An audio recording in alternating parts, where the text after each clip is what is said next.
it's not the center's role to micromanage what happens everywhere and to say this will be the laws.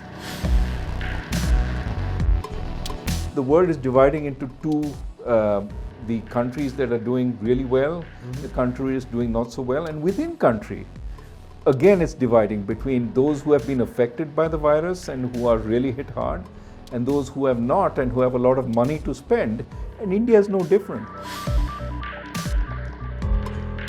For the world in general, I would agree with these three risks. 3 weeks ago, I'd have put the latter two, inflation and a slowing China, on top of the list. Of course, Omicron, trying to figure out how it will affect things is a new factor.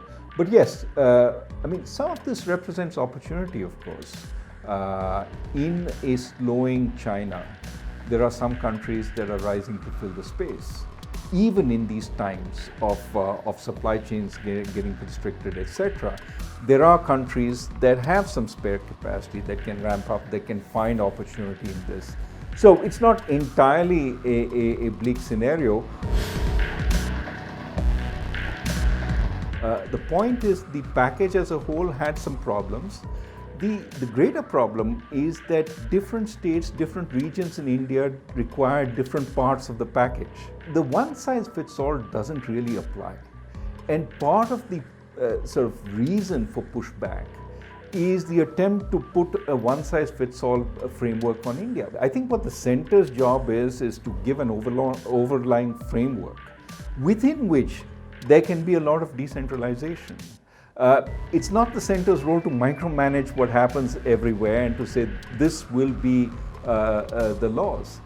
And I think that's the way, in a sense, think of how big our country is, 1.3 billion people. We are 2 to 3 times the size of the European Union, which is 27 countries, right? The reality is India is too big to be managed from the center. Now, V-shaped is not anything to crow about. Create a bad enough downturn and the recovery will always be V-shaped.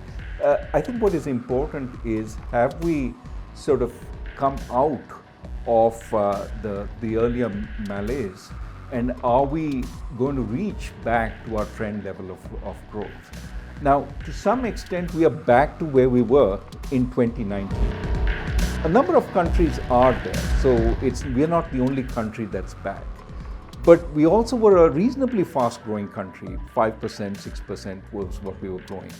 Now, we haven't done that over the last 2 years. So effectively, we've just made up the ground that we lost in going down, but we haven't made up the ground we lost because we were already growing at a fast pace. India has immense potential.